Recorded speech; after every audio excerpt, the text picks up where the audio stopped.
வணக்கம். இன்றைய முக்கிய செய்திகளில் உலக அரசியலை உலுக்கியுள்ள ஒரு கேள்வியை அலசுகிறோம். அமெரிக்க அதிபர் டொனால்ட் ட்ரம்ப் கூறியது போல, இந்தியா உண்மையிலேயே ரஷ்யாவிடம் இருந்து எண்ணெய் வாங்குவதை நிறுத்துகிறதா? அல்லது இது ஒரு அரசியல் நாடகமா? விரிவாக பார்ப்போம். புதிய வர்த்தக ஒப்பந்தத்தின் கீழ் இந்தியா கொள்முதலை நிறுத்த ஒப்புக்கொண்டதாக வெள்ளை மாளிகையிலிருந்து அமெரிக்க அதிபர் டொனால்ட் ட்ரம்ப் வெளியிட்ட அறிவிப்பு சர்வதேச சந்தையில் பெரும் பரபரப்பை ஏற்படுத்தியுள்ளது. இருப்பினும் கள நிலவரம் வேறு மாதிரியாக உள்ளது. எண்ணெய் சுத்திகரிப்பு நிறுவனங்கள் மற்றும் வர்த்தகத் தரவுகள் இது ஒரு உடனடி தடை அல்ல என்பதையே காட்டுகின்றன. உண்மையில் என்ன நடக்கிறது?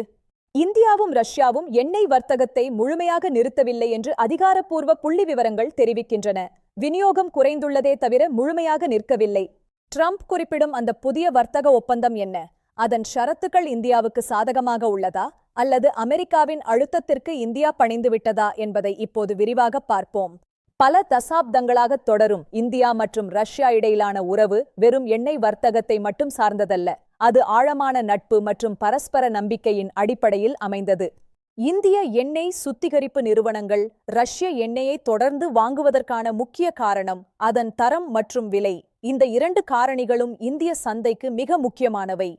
சர்வதேச சந்தை விலையை விட குறைவான விலையில் ரஷ்ய எண்ணெய் கிடைப்பது இந்தியாவின் பொருளாதாரத்திற்கு பெரிய அளவில் உதவுகிறது. இது அந்நிய செலாவணியை மிச்சப்படுத்தவும் உதவுகிறது. அமெரிக்கா தொடர்ந்து அழுத்தம் கொடுத்தாலும் இந்தியா தனது சொந்த குடிமக்களின் நலன்களையே முன்னிறுத்துகிறது. எரிசக்தி பாதுகாப்பு என்பது இந்தியாவின் இறையாண்மை சார்ந்த விஷயம். இந்திய வெளியுறவு அமைச்சகம் இது குறித்து கூறுகையில், இந்தியா தனது எரிசக்தி தேவைகளை பூர்த்தி செய்ய எங்கு வேண்டுமானாலும் எண்ணெய் வாங்கும் உரிமையை கொண்டுள்ளது என்று தெளிவாக தெரிவித்துள்ளது. எரிசக்தி துறை நிபுணர்களின் கருத்துப்படி இது ஒரே இரவில் நடக்கும் மாற்றமல்ல.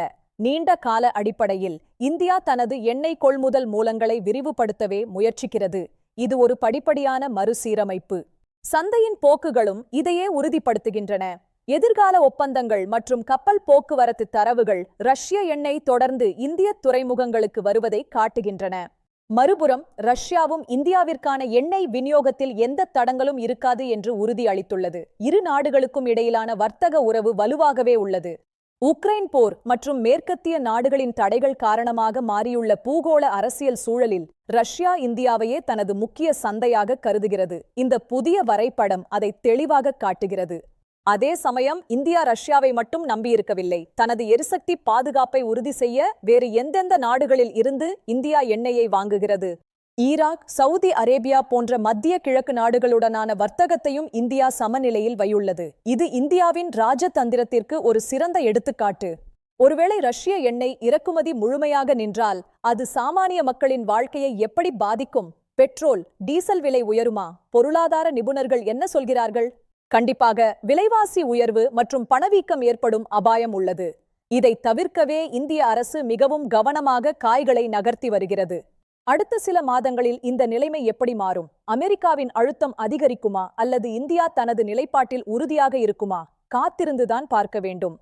இந்தியா எப்போதுமே தனது வெளியுறவுக் கொள்கையில் மூலோபாய சுயாட்சியை கடைபிடித்து வருகிறது. எந்த ஒரு வல்லரசு நாட்டிற்கும் அடிபணியாமல் தனது நலனை பாதுகாப்பதே இதன் நோக்கம்.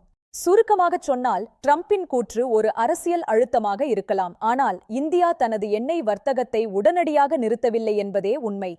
அரசியல் பேச்சுகளுக்கும் பொருளாதார நிதர்சனங்களுக்கும் இடையே பெரிய இடைவெளி உள்ளது. இந்தியா தனது பாதையில் தெளிவாக பயணிக்கிறது. இதுபோன்ற ஆழமான அரசியல் மற்றும் பொருளாதார செய்திகளை தொடர்ந்து தெரிந்து கொள்ள எங்களோடு இணைந்திருங்கள். நன்றி, வணக்கம்.